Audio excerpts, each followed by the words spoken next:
I would say that since I was in high school, in my DECA club and everything else we've ever done, we're always taught, you got to have a goal and you got to set goals. They need to be Yep. realistic. And I just think it's crap. I think that smart goals are dumb.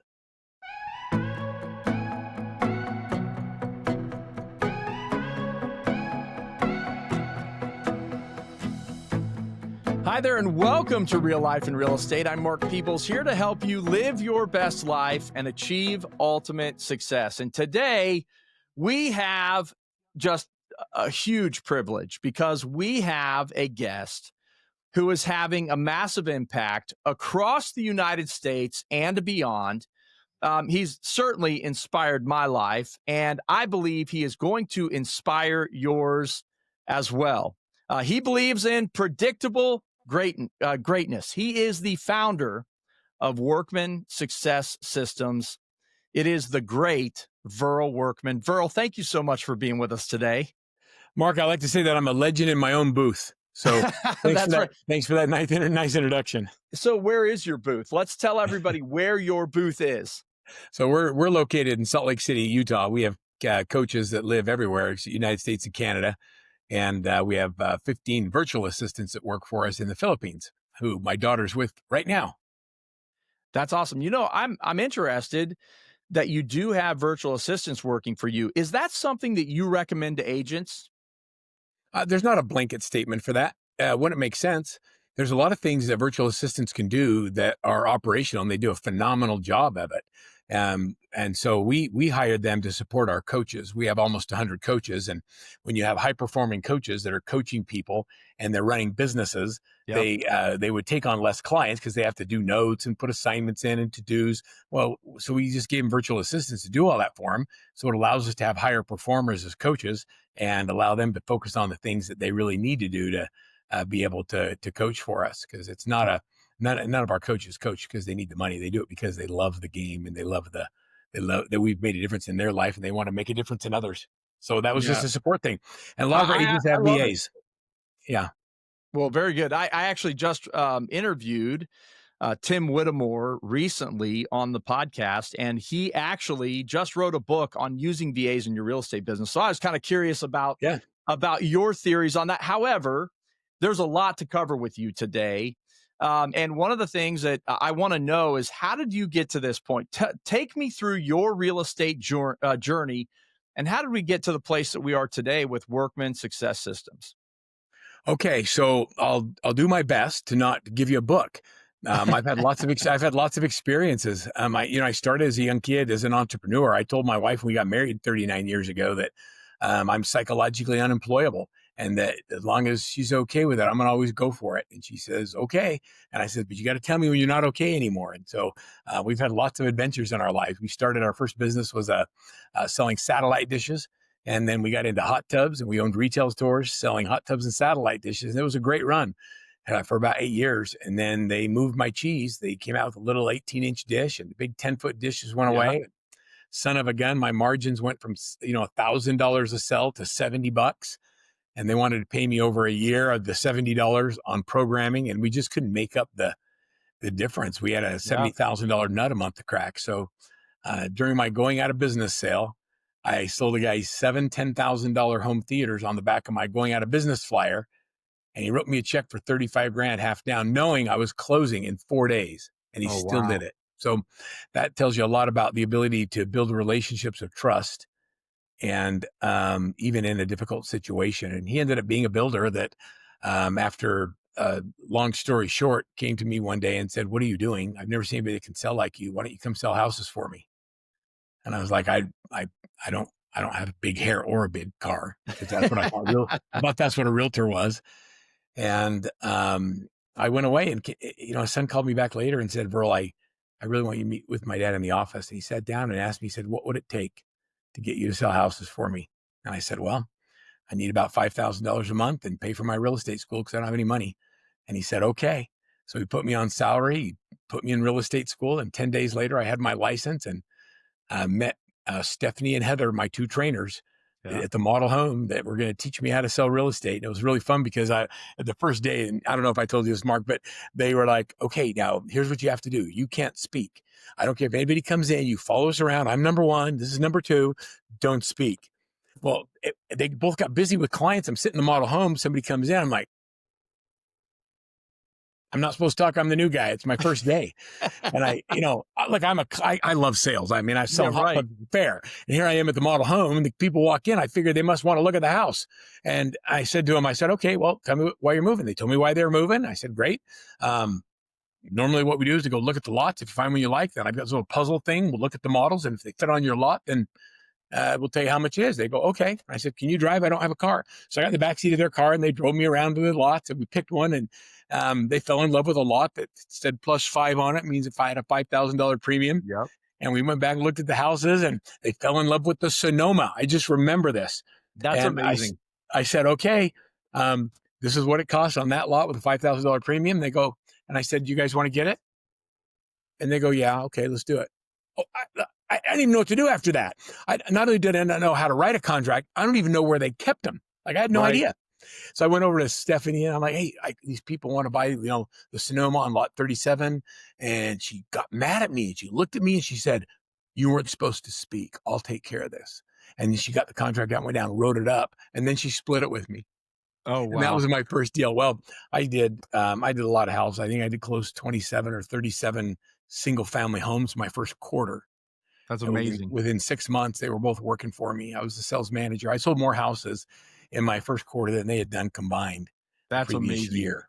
And I just had great success. It was fun. I loved Yeah. it. So that's how I got into it. And then, one day the guy that owned the computer store next to my satellite dish store came to me and said, we're going to teach realtors how to use laptops and technology. I'm like, I don't need a laptop or technology. I was making plenty of money. I was having fun. And he hired me to go on and put these little half-day seminars on for realtors on why they would need a Wow. laptop. It was so fun. I used to start every seminar. Can you imagine this? This is like 1997. And Yeah. I bring 50 people in for a half-day free event. And I'm like, okay, how many of you are thinking about getting a computer? That's how we started. Yeah, right. And they're like, right. And is it going to be a laptop or a desktop? Well, and And this is the days when the laptops were as big as desktops. I mean, they were right. like this big. We used to carry our projectors around in the Samsonite big monster luggage and wheel them through the airports. And like it was this, the whole technology has changed. And I didn't know the difference between RAM and hard drive. And so my partner would have to point on what I was supposed to talk to on the screen, and I would talk to realtors about why they needed it. Yeah. And it was just fun. So we ended up selling more than the owner anticipated, and he couldn't pay us. And so we took his company. We basically said, we'll just take this division of your company and we'll own it since you can't pay us for what we've done. And we started a company called Automation Quest, the quest for Wow. automation in real estate. And we ran that for really strong for about 4 years. And then I sold it to homes.com. And Wow. when homes.com bought us, it was really fun because we had revenue and they were a .com with no revenue at the time. So $1 million in revenue could generate about $20 million in venture capital. And so in borrowing our revenue in technology, they were able to go to Wall Street and raise about $70 million. So it was really cool to be part of that whole process. And that's what got me on the map as a speaker is Yeah. we would go and sponsor all the big events. And my job with homes.com for that first year was to sell 100,000 agent websites. And they Wow. had to leave my company alone, meaning they couldn't take apart the company they acquired. They had to leave my staff and my team and everybody alone for that year. And they agreed to it. And we did it. We sold 100,000 agent websites in 1 year. And the day after we hit the number, they flew into Salt Lake, fired all my people, and told us we had to move to Tallahassee. Wow. And I quit. Yeah. And Yeah. And so, at that point, you're established. right. Well, Right. I sort of established. Our next company was called Pinnacle Quest, and that was a great thing. We couldn't compete with Homes.com, and so we couldn't sell laptops and technology to realtors or websites. And so we decided we were going to teach people how to be successful with it instead of selling it. Mm. And that was our real first really understanding of how to do group coaching and what we did with coaching. And it became massively successful. It was a great run. And so where we are today is about at 50, I started a brand new company with my daughter, Brianne, called Workman Success Systems. And today we're very, very specialized. We specialize in high performing teams And so if you could think about or wish you had anything to be successful with a team, we have it. Yeah. And we have almost 100 coaches that coach, train, and develop teams. We have every contract, every process, every training, how we do lead generation at different levels. We're highly invested in AI and technology, and we help people create leverage in their lives. I Yep. believe that no other success can compensate for failure in the home. And if you're Yep. doing real estate at the expense of your family, your faith, your friends, your fun, your fitness, you're not doing it right. And so our mission is to help people have joy in their journey and to just Mm. love what they do and who they are and create a business that supports a lifestyle, not a business Yep. that is your life. And that's really, I mean, that's a lot, but that's who we are. Yeah. Well, I'm glad that's who you are, because I think so many times out there today, there are people that just want to sell you the next success system, but they don't teach you that the most important thing that you do in life is keep the most important things the Right. most important. And that's what I love about you and your organization, and really your heart, for your own family and for the families of those agents you serve. And I've gotten to see that firsthand now here over the past few months that I've been getting to know you. But I do want to talk about this. We're going to get into your family, by the way. I want to talk about that, but I want to talk about sales. Um, do you feel like in our real estate industry that sales has, the art form of sales, the art form of closing the deal, of negotiating, do you feel like that's gone away to a large extent? Um, it's certainly evolved. I think that the perception that most people have around sales is that salespeople are slick, right? Right. They use slick dialogue to convince you to do something you don't want to do by overcoming objections and resolving concerns and asking closing questions. And I'm, for many many years, you're selling hot tubs at the fair. You're a good closer. You know how to Right. move people along, and nobody goes to the fair or buy a hot tub, and we'd sell 100 of them. So like, Wow. coming into real estate, I've learned, I'll tell you that I've evolved even over the last 5 years, that knowledge is power, Mm. and that our job as realtors is not to sell someone a home or convince them to do something that isn't the best thing for their family. The only thing that I think we sell is ourselves, Mm. and everything else is information.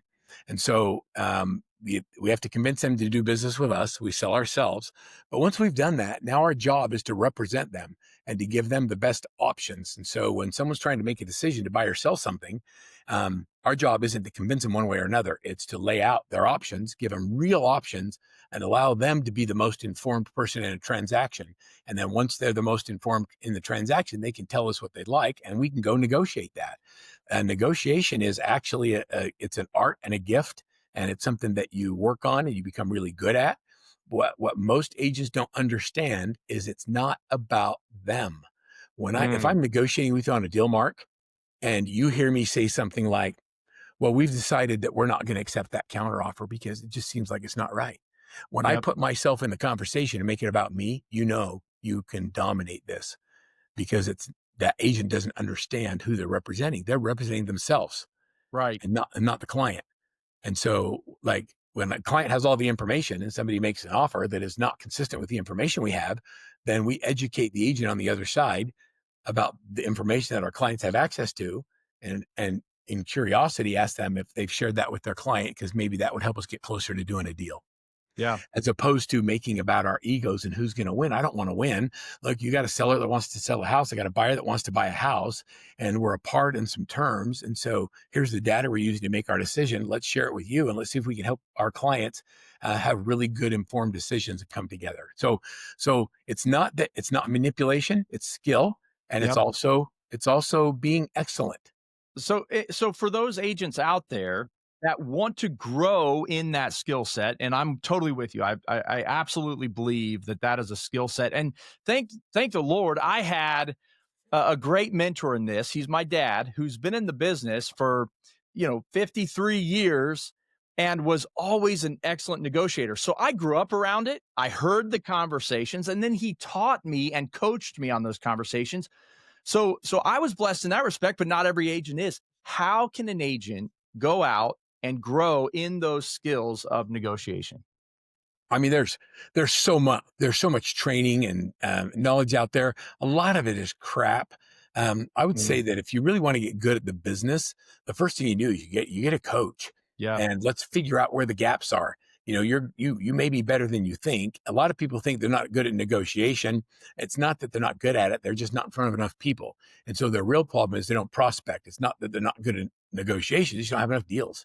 And so they need to focus on. So what we do is we do a really big assessment. We get into someone's business and we do it's called an AMP scorecard. And we look at all of their systems and everything that they do and where their business comes from. And we quickly, by looking through all of that, can identify where the gaps are. Yeah. And if you have a skills gap in negotiation, when you track the right things, we're able to identify that and then we can coach to it. Yeah. But like most people, the problem they actually have is very different than the one they think they have. Yep. It's not, but they don't have, no one's asking the right questions. It's really, how do you get the right questions to find out where the gap is? Where's the gap? And then how do we coach to the gap as opposed to giving diagnosis and saying, oh, you suck at negotiation. Let's help you with that. A lot of Right. people think if they should have more leads, they'd be more successful. Right. And I look in their Nope. database, they don't do anything with their database. Right. Like you want to buy, you don't even work with your friends. Like you want to attract strangers. Yep. Absolutely. And the number one thing I think agents need coming into the business is a database. And because if you don't have a database, you don't have a business, right? Well, What? yeah, but Go ahead. having one and working one is very different. Yes. And so So how do I work my database? I'm a mid-level performing agent, which we have a lot of those that listen to this. We have some high performing agents that listen to this that want to go to the next level. We have a lot of new agents that listen to our podcast. So I'm a mid-level agent. I want to go to the next level. I haven't been working my database. What do I do? Where should I even start? all right, I'll give you two systems. The first one's called 3-2-1-1. Every day, I want you to go into your database and I want you to call 3 of your past clients or people in your sphere. Use the Ford dialogue. How's your family, occupation, recreation, dreams? How's everybody doing? And I want you to prospect every day until you add 2 new people to your database and then set them on a follow-up plan. And then I want you to become an expert by learning one new thing. Call 3 past clients, Mm, prospect till you add 2 new people, add or learn one new thing a day, 30 minutes a day, learning one new thing. Start with your database, be an expert. yep. And then I want you to give one outbound referral. And so when you're making your Mm. calls and you're doing things, I want you to look for opportunities to refer business to others, not ask for referrals. Think of how do I serve, not how do I sell. Now that So would include that could include me sending a referral to a painter, right? painter, plumber, Yeah. restaurant, like when you move a family in the neighborhood, I'll bet you I can come up with 40 businesses that you could call and say, I just moved a family in a neighborhood. It would be okay if I gave them your name and number as a place to get great Mexican food. Yep. And they go, yeah, why are you doing that? I said, well, I don't know. There's a lot of restaurants offer a good deal for someone or a coupon or something. If you want me to pass it along, I will. Otherwise, I'll just send them in because I like you guys. Yeah. Like serve regardless of opportunity. After you've done that 2 or 3 times, then you have the conversation about, man, I keep moving people in and we keep sending them over there, but it's really weird you've never called me back with anybody that needs a house. Yeah. I'm just wondering if maybe we could put a little more balance in our relationship. I do think that's an excellent conversation to have with people that you do refer a lot. Yeah. But I do think it's that whole philosophy of when you give, that it's going to come back to you, right? I call it the open hand philosophy. So when you live life with open hands and you're constantly giving, Yep. then when you need something, your hands are open and you can actually receive it. And I love that concept. So the 3-2-1-1. So three follow-ups a day with past clients, right? I'm going to Or repeat this sphere. back. Yep. So 3 follow-ups a day with past clients. Then 2 new people added to your database. Every So day. new relationships that you're going to start building. And then on the 1, we're going to spend 30 minutes learning something new every single day. And that last thing is I'm going to send 1 outbound referral, whether it's a painter, it's a great restaurant in town, or it's maybe another realtor, Right. agent referral across the country. But I'm going to find 1 person to refer to every day. Did I get the system? You got the system now. I'm going to finish it because you got to Okay. finish it. Good. Whenever you have a touch with someone, whenever you have a contact with someone, you always schedule the next touch. I'm going Okay. to call them in 30 days. I'm going to call them on their birthday. I'm going to invite them to my Christmas party. Whatever the next touch is, it's scheduled. So whether it's the 3, the 2, or the one outbound referral, you always schedule the next touch. Whenever you have a contact, schedule the next touch. That way, when you get up, you have a list of tasks every day of people that you talk to that you need to follow up with. And now it becomes more systematized. So we're not just going to get a database, we're going to activate the database. Okay. Yeah. So we're going to activate it. This is huge. And this is game changing, money making. Like, if you think about this, if you do this 5 days a week for a month, you have 15 people a week that you've talked to in your database. That's times that by 4. Now you have 60 people in a month you've reached out to in your database. Just said hi. Yeah. And you've prospected out. You have 60 new people. Sorry. Yeah. So that's 90 people that you've called. You have 60 people that you've added to your database. You've learned 30 new things and you've given out a bunch of referrals. Like, tell me that as a result of that, no one's going to say, "That's so weird you called me. I'm just thinking about selling my house." Man, your timing's perfect. Yeah, what I love about this, first off, this is why Verl's so good for all of you out there, is he's taken it, he's made it so simple. So the system is simple. But think about this. If you're a mid-level performing agent and you took what Verl just taught us and you implemented it in your business, what could that do for you in the next year, talking to 60, or well, adding 60 extra people to your database every month, but talking to, what did we decide, that how many are we talking to 90. every month? 80 extra people, 90 extra people. Is it 90? You're 90, So 60, 30. Yeah, it's like a ton. how much is that going to change your business in the next year? And it's that simple. I love it. It's I simple, but absolutely it's love it. not easy. People would Well, rather. that's true. That is It, true. it is simple, but what makes it hard is that we avoid picking up the phone because we don't want to be salesy. We don't want to call our friends and say, "Who do you have that wants to buy a house? I'm starving. I have no money. Feed me." And so, like, I'm giving you permission to serve, not sell. Like, Yeah, stop I selling. didn't hear you say anything about asking for referrals, Nope. which I love that, because you know what? Here's the Verl, we talk about this statistic all the time that 85% of home buyers say that they would use their agent again when they go to sell. But what is it that around 85%, maybe 87% can't even remember the name of their agent 5 years after they bought their home? I think it's 96.4% of all statistics are made up on the fly. So, Yes, they are. whatever And the I number totally is, made those up. here's the deal. Everybody says they use their agent, but like hardly any do. The other thing is most agents say their business is all referrals, but they're not getting squat for Right. referrals out of their database. If you told me that your business is all referrals, I'd say, great. How big's your database? And you tell me, well, I got 10,000 names. I'm like, okay, well, 7% of them moved this year. Right. Did you do And you missed 700 them. deals? No, no. Okay. You did, 12. And so just because your business is all referrals doesn't mean you're even close to getting all the referrals you should out of your business. And it's because you're not intentional with it. Well, We, that we, we show up and we hope people remember us and then we get ticked off when they don't call us. But well, the whole point is, like, if we're following your system, the 3211 that you just gave us, and I pick up the phone and I'm talking to those people, I don't have to mention real estate. They know they bought their house from me, but the fact that I'm calling just saying, "You know what? I was thinking of you guys today and I thought I would touch base and see how you're doing. What's new with the family?" Like, that just means so much more to them than calling every time being like, "Hey, this is a business call and I want to ask for business out of you." Right? And then 5 years from now they remember you, right? yep. Yeah, I think it's powerful. Okay. One of the things that I want to ask you about, you mentioned it earlier about the satellite business, right? When you were doing that business, all of a sudden they moved the cheese on you. I feel like there's a lot of cheese moving in our industry right now. Oh, it's, So, as you look at the real estate industry and the things that are going on right now, what are the biggest things that we as agents should be concerned about, or should be embracing, or that we should be turning our focus to? I think, okay. So that's a big question. It is a big question. I'm going to We give you have a a lot of girl opinion. time. This is all my opinion. Okay. So, Okay. like, take it for what it's worth. But I think that, the whole thing with the class action lawsuit came because the consumers, there's a perception that agents get paid more than they're worth. The whole concept of, I'm going to charge X percent on $100,000 house and I charge the same percent on $1 million house, but it's the same amount of work. The agent makes 10 times the money. That whole consumer concept. I believe that happens because most agents actually do suck. Yeah. and they don't deliver services equal to what they get paid.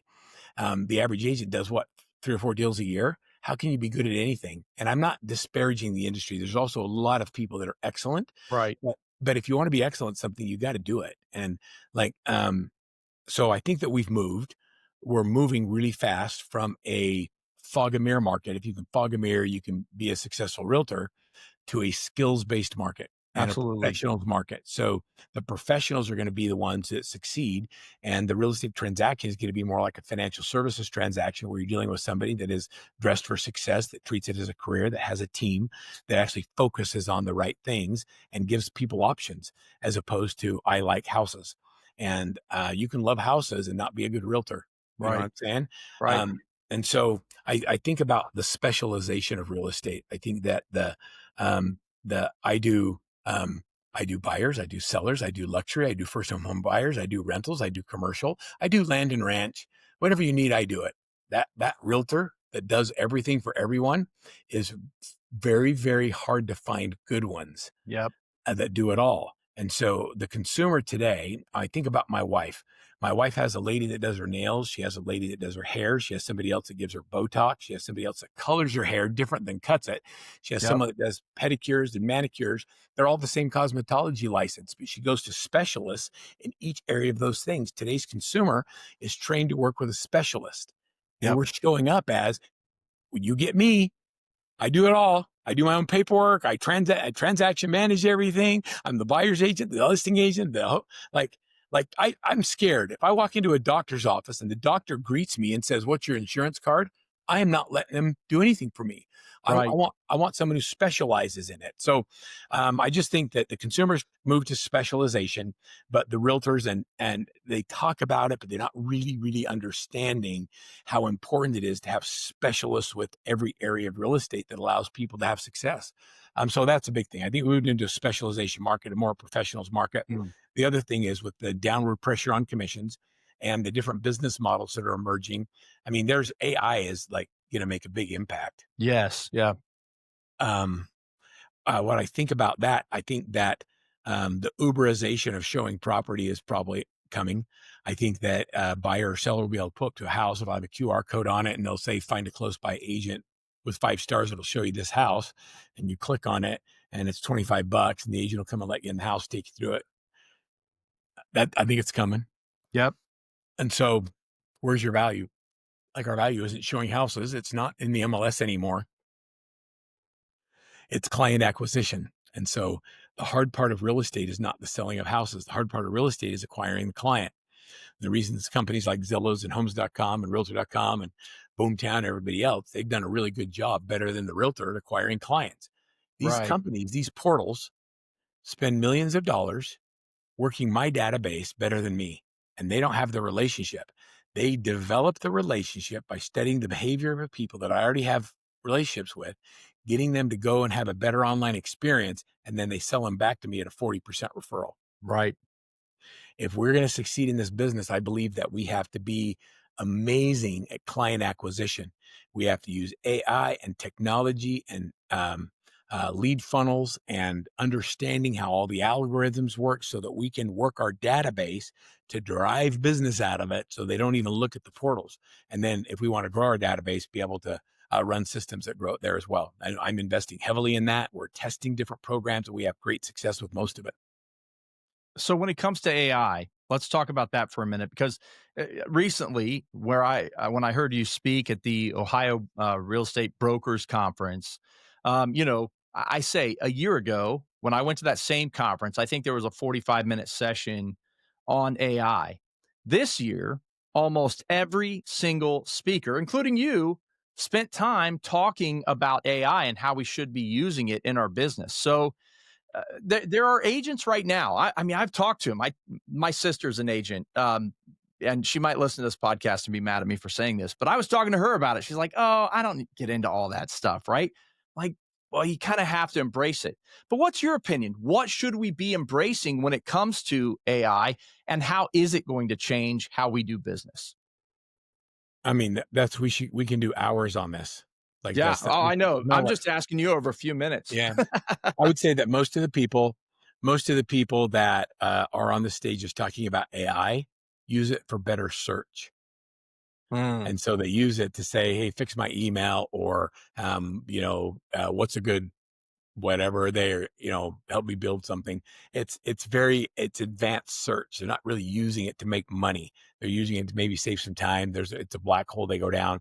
I would say that in business, AI should be used to replace people and mm, to optimize systems. And so, I mean, we have virtual agents that actually literally go into our databases. They'll make phone calls, they set appointments, they answer and have two-way dialogue with clients. We have AI that we use to listen to sales calls and give on the fly feedback to our sales team mm, and letting them know that they missed buying signals or that they need to ask different questions because they're not picking up on the cues from the person on the other side of the phone. We use AI in creating business models. We created a custom business planning AI bot that is trained on all the ways that Workman Success Systems thinks, operates, and builds business plans and 20 years of knowledge. And it goes in and acts like a master coach and asks you questions, and you go back and forth answering the questions. We've figured out how to take all of our intellectual property and put a box around it, and then train our own AI to only access knowledge that we know is proven instead of Chat GPT, which gives you everybody. And right. so, like we're using AI today to evaluate coaching calls and Yep. to look at where the client was, where the client's going, and whether or not the activities we're giving them are consistent with what their goals are, and if they're doing the work. There's so many things. So for us, AI is not a it's not a party trick. It's not a website where we tell you to go. Here's cool things you can do to change the color of the grass in a house. We're using it to make better business decisions. We're using it to create scale and leverage, and we're using it to accomplish things that used to take us weeks to do. We do in minutes now. Yep. So, so like really using AI? Like, do you really use AI, or are you just doing better prompts? Yeah. I, That's I the think that's I think that's great.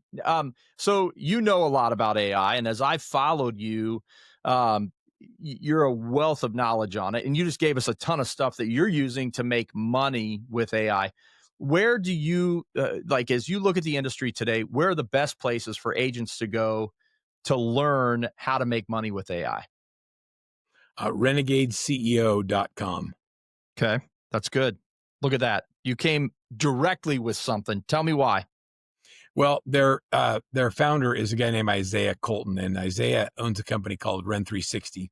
He's Okay. a ClickFunnels lead funnel guy, and he's created an AI coaching program that literally, when you're done going through it, you've got a business that is operating with AI tools and resources, and they teach you how to do it. It's powerful, it's good, and it's not expensive.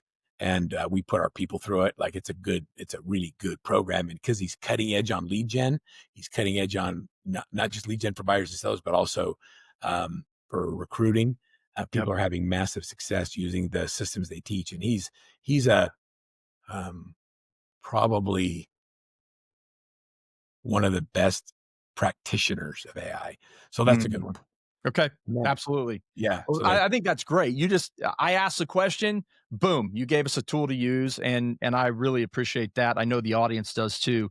All right, so I have a bunch of questions I ask every guest that I want to go through with you, but I do want to talk to you first because you started Workman Success Systems with your daughter. And as I've been getting to know you, I've been getting to know more than just your daughter. You have a lot of family that you've been blessed to get to work with. Tell me what that's like for you, what that means to you. So when we started the company, when Brienne and I were talking, we were on a plane ride home from South Carolina. We said, "What do we want?" And I said, "I want to build a business that my family would want to be part of." Hmm. And she says, "Well, it can't be all about you." And that was really hard for my ego. What do you mean? Yeah. Well, I'm yeah. Verl Workman. What are you talking about? She says, "But you're my dad and I love you, but if you make it all about you, then there's nothing for us." And so we changed it from, Verl Workman seminars and Verl Workman coaching and all of Verl Workman to Workman Success Systems and made it about the Oh, systems and the people. So that was the first thing is just kind of thinking about what we really wanted to build. And I watched so many realtors say that I would never do what my parents did. We have yep. parents that have these great businesses and great income, and the kids don't want to work for them because they're never present. The way they do it isn't right. So that's how we started. And I have 6 kids, and 3 of my married kids all work for us in the business, and it's a joy and a challenge. And Yeah. so It's a joy because I get to work with my kids and they all live close. And I see my grandkids every Sunday at my house for dinner. There's Love it. 11 grandkids and 6 kids, and all the spouses now are coming, and it's just a blast. The challenges are that I still have to hire coaches for my kids that aren't their dad because they've heard Yeah. me, they know what I'm going to say. And it's not that I'm not good, it's just they need a different voice. Yep. And it helps them develop based on who they are, not who I want them to be. Yes. And it's such a different dynamic, but I mean, it's working, and I'm blessed to be able to have my family working with me, and they add value and they make money. I mean, it's not just giving them a place to show up. It's like they have to be good at what they do. I tell them Yeah. that if the name's on the door, that means we have to be better than everybody else. You can't be average. You can't show up and think that you're getting something special because you're a workman. It's got to be Yep. because you earn it. Yeah, and I will say, because I've had a lot of direct interaction with your son, Ryan, they're earning it. He's excellent, great communicator, and, really enjoyed getting to know him. So I'm just bragging on him a little bit here during He's awesome. the podcast, but and I'm sure you would say that about all of your kids. But that's just one of the things, because I've worked with my dad, for 20 years now. And so that's such a great privilege to get to work with my dad. And I have a son that's about to come into the business. And I actually took something away from you hiring an outside coach. As I bring my son into the business with me, now you've got my wheels turning. Maybe you can direct me at some point to a good coaching company to talk to about. Yeah, you maybe call Ryan. Call Ryan. Absolutely. Absolutely. And that might be the best call, right? Yep. Okay, so let me take you through some questions I ask every guest. This is us really getting to know you, getting to know what makes you tick, and learning from your experience. So, first question is this: who has had the greatest influence on your life and career? The person that you would say, if it weren't for this person, I wouldn't be here today. Okay, that's an easy one. So without the big backstory, I grew up in a family with 7 kids. My dad was an only child from a little town in Iowa, and my mother was a first generation immigrant from Holland. She Wow. moved here to marry my dad. And when I was 11 years old, my dad was disabled. He had a brain aneurysm, and it caused him to go blind, have severe brain damage. Mm, Went from having a dad who was a school teacher and an ex-Marine, tough as nails, strict, and to having my dad spend the next 25 years in a nursing home, and 7 kids get farmed out wow. to all the neighbors. And so we all lived in different people's houses. And there was a guy in the neighborhood, his name was Alan, who kind of took me in and took me under his wing. And he was the scoutmaster. And Alan took me in and said, "Look, Verl, you're going to be okay. No matter what happens in your life, you're going to be okay." And he got me involved in the Boy Scouts. I went on the campouts. He made sure that I had whatever I needed to do all of the things. I became an Eagle Scout. I learned Mm, great principles like a scout is trustworthy and loyal and helpful, friendly, courteous, kind, obedient, cheerful, thrifty, brave, clean, and reverent, and be prepared and do a good turn daily. And all of those principles that are great yep. core values I learned as a young man. And I would tell you that if I didn't have that in my life, it would have been very easy to go in a lot of other places.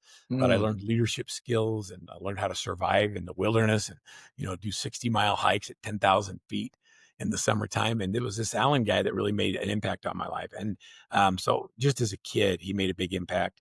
And then as I got later in life, when I turned 19 years old, he had moved out of the neighborhood. I hadn't heard from him since I was 14. And he showed up and went to the bishop of our church and said, if Earl wants to go on a mission when he's 19, I'd like to support him.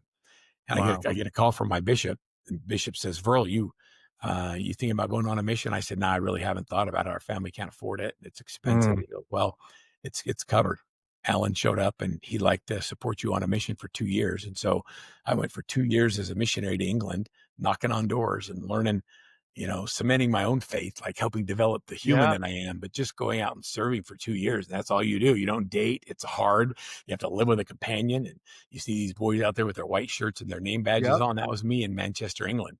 And I'd say that that's the impact that he had from a young boy to creating that experience for me is the kind of the formation of who I am as an individual. I am not afraid of anything. I'm not afraid of failure. I'm not afraid of knocking doors. I mean, what, you're selling houses. You think selling houses is hard? Try selling Jesus, knocking on doors. Yeah. Like I have no fear. And Yeah. it's because of the experiences I had with great people like him. I also learned that you talk about being raised by a community. My brothers and sisters and I, we all lived in 5 or 6 different houses as we grew up because we Wow. were all farmed out to neighbors and people just loved us. I also learned that there's some people that are really weird and they have weird family habits and they make weird smelling food. And I learned to be grateful for it because Yeah. the alternative was top ramen. So, Yeah, right. that's Alan. Alan made a big impact in my life. I'd say What's probably one of Alan's the last biggest. name? I just wanna honor Alan. Yeah, Alan's very private about, what Okay. he does for people. His name's Alan Layton, and he Yeah. just is like, Well, just yeah, this is what I wanna say. yeah. Alan Layton, if he had not been faithful to his purpose, to what he was called to do, think of how many thousands of people right now would not be impacted by the work of your family. I mean, that to me, I have chills right now thinking about it's why we need to walk in our purpose and do the things that we're called to do because you never know when you're raising up the next Verl Workman. And so I say thank you to Alan. The Bible tells us to bring honor or give honor where honor is due. And I think there's honor due there. That's such a powerful testimony to just following your purpose, what you were created to do, and raise up Verl Workmans of the world, man. So that's awesome. Such a powerful story. And I'm so grateful that you shared it with us. Me too. Um, Funny thing, a family moved in the neighborhood and they invited us over. We're all sitting in their backyard, get to know the new neighbors, and they had a couple of their friends over, and we're telling stories and talking. And I talking to this girl, and we kind of told her where we were. And she told me where she lived, and I'm like, "Oh, that's kind of where an old friend of mine lives. Alan lives up there." And she goes, "You know my dad?" no way. Yeah. And I got to That's tell her, amazing. I got to tell her that story, and she was very emotional. And what she said was, "Oh, I hear that all the time. That's just who my dad is." Yeah, that's It awesome. was really cool. So that was just kind of a cool That is so cool. experience. Very Yeah. cool. Okay, so next question for you is this: if you could go back to that first year that you were in the business, of course, you're working new construction. What advice would you give yourself, If I were to start over, what would I do differently, or what advice do I give a new or agent? what It's different. advice would you give yourself that first year? Now that you're so experienced and wise. I don't know. I mean, my first year was so successful. I think my advice would be, probably to listen more and learn more. I didn't really Mm, understand the dynamics of real estate. I was just selling. So I came in yeah, as a sales guy and I just started selling, and I really didn't understand all the complexities of real estate. So I would have been a better student of the game. When you ask me today, when my kids come into the business or I see somebody that wants to get into real estate, what do I tell them? I tell them to get on a high performing team that's coached by Workman because mm, I know that they're going to get the right structure. I know that they're going to work on the right split, which is a lower split than what you think. And I yep, know they're going to do a lot of transactions because the best teacher of real estate is the game. And people yep, dink around with doing their 3 or 4 deals, getting trained by someone who does less, and no one ever does well. So, find a high performing team that is well coached, that has really great systems, and then just get into it. yeah, And when you have a good leader, you don't outgrow the team. What happens is the team creates more opportunities for you. yep. Very That's what good. I I would love say. it. Now, one of the things we talk about on this show is ultimate success, and I believe ultimate success. When we get to Verl's funeral, no one is going to talk about how many people, How many or houses how I much sold? money you made coaching. Right? What does ultimate success look like for you? Um, okay, so outside of the podcast and outside of real estate, Yep. when I'm standing at the pearly gates, my biggest fear is to be asked if I did all I could with the gifts I was given. Mm, Um, and I think that the way that that'll be measured will be in the lives of my children and my grandchildren, amen. and that everything else is a vehicle to accomplish that. So I want to be able to say I was a good steward. I've been given some pretty powerful gifts, and I need to be a good steward of those gifts and make sure I do the right thing for people. I make a difference. And um, if people were coming to the mic on open mic day at my funeral, what I would want them to say is that he made a difference in my life and allowed me to Yep. be present for my kids. He allowed me to be a better husband, a better wife, a better father because we did our business right that allowed me to have the lifestyle that I wanted. That's like Yeah. I want to change people's lives, not Mm, making money's easy. Like living well, that's a a big lot lift. harder. Yeah. Yeah, that's so good. So what's a life lesson that you've learned the hard way that you wish someone would have told you sooner? All right, I'll give you this. Okay, so the I would say that since I was in high school, in my DECA club and everything else we've ever done, we're always taught, you got to have a goal and you got to set goals. They need to be Yep. realistic. And I just think it's crap. I think that smart goals are dumb. What? I mean, we've heard this our whole lives. I know. Okay, I, so even now recently I in the have to car. know why they're dumb. Okay, so let's think about this: specific, measurable, attainable, realistic, and timely. Who do you know in your life that you look up to that you just think is amazing that got to where they are by setting attainable and realistic goals? Name one. Yep. There's lots of people that do it, They set but goals that are attainable. not the ones that I aspire to be. No. People that say things like, we're going to colonize Mars, or I'm going to put a man on the moon and we're going to do it in the next 5 years, or we're going to have robot cars driving around. Like, these people set stupid goals. They're unrealistic and nobody thinks they can achieve them, but they reverse engineer and figure out how to do it. I Right. love stupid goals, not smart goals, and I trademarked it. I actually went out and I got a trademark on stupid goals because I think that um, if you're not uncomfortable or a little bit embarrassed saying it out loud, your goals aren't big enough. Like, if you That's want good. to accomplish great things in life, then here's my stupid acronym. It's strategic, transformational, unrealistic, like completely purpose driven, Mm, innovative. What got you here won't get you to the stupid goal. And then dynamic, meaning whenever you get close, I'm moving it. Like, yeah. I don't want you to be a winner because you're always hitting your goals. I want you to be a winner because you're failing massively big. And your Yeah. big failures are way better than somebody else's smart, achievable, realistic goal. I just want you to go big. So, like, whatever your big goal is, you set goals based on your experiences. And so now in my life, I've had lots of different experiences. And my first big goal was to make $50,000 a year because that's what my dad made as a teacher. And when I blew that away, I realized that was not really a very smart goal. If I set Right. a bigger goal, I would have worked differently. And then work like your life depends on it. You can do great things, Mark. Like if I told you you had to make $1 million in 60 days, is there any way you could do it doing real estate the way you currently do it? Nope. What if I told you that you had to do it and one of your kids' lives depend on it? Would you figure out a way? I'd find a way. Absolutely. Well, how about we work like that? Yeah. Like, that's what stupid goals are. It's that when your core value is so real that failure is not an option. And even Hmm. though it seems unachievable, the result of not achieving it is unacceptable. Hmm. Man, that's so good. Next time someone asks me, "Hey, how are you doing reaching your goals?" I'm going to say, "Stupid." At least I hope I say stupid. Yeah. If I'm hitting my goals, I'm not setting them high enough. We fail up. Right.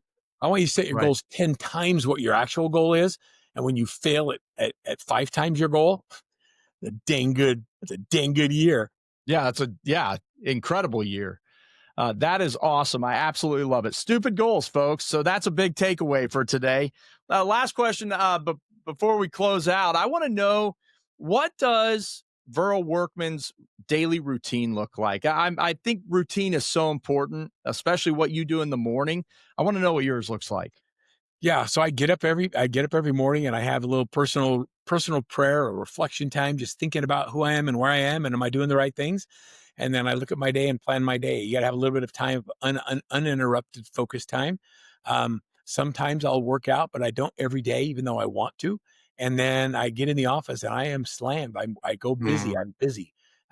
If I'm in town, I'm usually doing coaching calls or I'm doing things that generate business. I do business development and coach development. And then at least 3 days a week, I play pickleball from 9 to midnight, and I I go love hard. it. I play full contact pickleball, and then, for fun, I fish.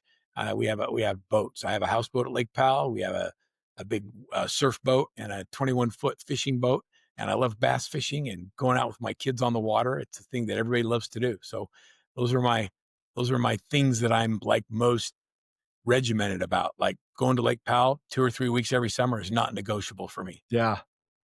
That's That's my awesome, routine. man. So it's not just about the routine of what happens during the day. You have a life routine. Yeah. It's routine for you to get to Lake Powell every summer, right? Yeah, it's also routine for me to date my wife. We have date night once Love a it. week. We've been Yep, doing that so for important. 39 years. We have date night. I date my kids. We have family dinners on Sunday. I put the Mm. things in my calendar that are non-negotiable, and then I schedule my business around those. I don't schedule my business and then try and find time for the things that are important. It's the opposite. So what are the non-negotiables in your life? Put those in first, identify them as non-negotiables, and then build business around it. Yeah, probably one of the most powerful revelations that I had many years ago when I was on the edge of a nervous breakdown was my coach saying, Mark, you are running yourself into the ground. And you've got to realize that when you put something on your calendar, like date night, like a daddy daughter date, or a baseball game for your son, you don't have to apologize to someone when they ask for that appointment time. You simply tell them, I'm sorry, I have an appointment. And it was like mind blown that it was that simple that I didn't have to give explanation. All I had to do was say, nope, I'm sorry, I've got an appointment. Oh my And gosh, I've never lost a people are good with client that. because I'll tell the client, "No, I have a date. It's date night. I'm going out with my wife, or I can't show you that house. Can we go tomorrow?" I've never lost a client. Yeah. Like, if they said, "Oh, well, will your wife mind if you just show me this?" I'm like, "Oh, yeah, no, we don't do that." Right. It's non-negotiable. Right. Well, Verl, every time I talk to you, I feel so Yeah. encouraged and so inspired. And if anyone wants to find out about, Workman Success Systems coaching or any of the other programs, I know you've got a new book out. Talk to me. How do we find you? The best, go to workmansuccess.com. That's the easy way. On all of the social channels, we're at Verl Workman or at Workman Success on Instagram or Facebook and YouTube. When you have a name like Verl Workman, you're easy to find because there's only one of us. One of a kind. There's only one of us. Yeah, our book, Rating Referrals for Real Estate, is awesome. It's a bestseller. It's on Amazon, and it's game changing. You want to work your database and activate it, and live a life full of like relationships. That's what the book's all about. Absolutely love it. Verl, thank you. Genuinely, thank you so much. I am so thrilled that I got to have you on the show today and feel so very blessed. Any last words to our audience? Nope. Just, don't wait for something to have joy in your life. Joy is in the journey. You can experience all throughout all of the struggles that you're having and embrace the struggle. The struggle is where innovation happens. So without pressure, there's no growth. That'd be my message. Love it. Well, thanks again, Verl. And can't wait to push this podcast out because I really do believe this is going to impact so many of our listeners. And I'm grateful to you. So many Thanks, blessings. Mark. And listen, remember to follow us on YouTube. Go to the YouTube channel at It's Mark Peebles is where you'll find this on YouTube. And then, of course, wherever you get your podcast, you can get the Real Life and Real Estate podcast. But thanks for being with us today. I know I'm inspired. Now go and take the things. We have so many, one-liner takeaways that you can actually apply to your business today that Verl has given us. Now it's time to go and do it. Have a wonderful week. I will see you next week. Bye now.